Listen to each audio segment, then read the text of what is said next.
Alissa. I go to the University of Denver, and I did CIS semester on the Italian coast. Can you give some tips on surviving the first 2 weeks on site? So the first 2 weeks being on site, I think it's really important to go to as many events, like campus hosted events, as you can and meet people. Those people you meet will probably be your weekend trip buddies. So that's really important. Um, and then for me, I had to wait a couple days to get a SIM card. So I think like downloading like a map of your city would be great because then you can kind of get around without having a SIM card. Um, and then don't be fooled that don't be tricked into thinking that you can only get like personal care items at a pharmacy. Um, my roommate and I spent like $30 on shampoo and conditioner when we could have spent like 10 euros at the grocery store and gotten brands that we recognize. Um, and then the last thing is I would say don't travel in the first 2 weeks. Just stick around your home city and get to know it and the culture there before you leave and explore other places. What was your favorite class and why? Favorite class was human nutrition. I really enjoyed it because we had a couple field trips, which were super engaging.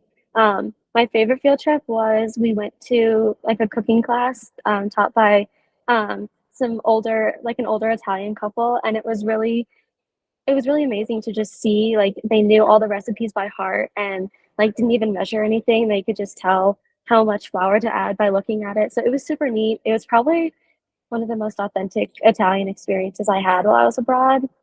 Um, and it was also super great because I got biology credits, which transferred back. What was your favorite excursion? My favorite excursion was probably when Frankie, our on-site director, took us to Matera.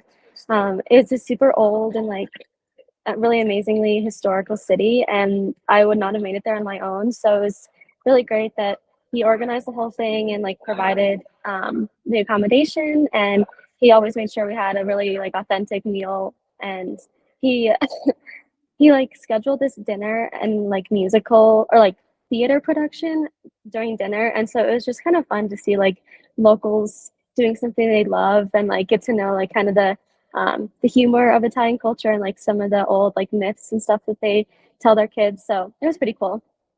How did your on site director impact your time abroad? Frankie was great. He has such a bubbly personality, and he was like such a great person to go to, and like he has such a loud recognizable voice that like when you were walking through the streets of Sorrento you'd be like, oh, there's Frankie, I hear him.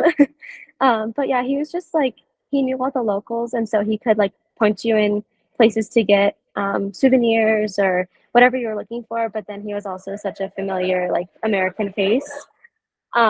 And then I really like that he made an effort to take people out to dinner for their birthday, which like for most of us turning 21, like it felt different because we weren't around our family and friends. And so he tried to give us that like homey, familial experience.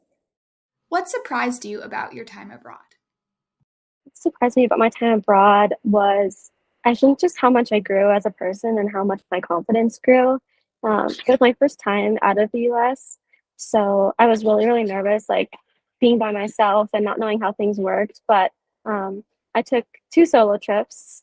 So that was great. And just, yeah, just getting out of my comfort zone and learning to find my way around.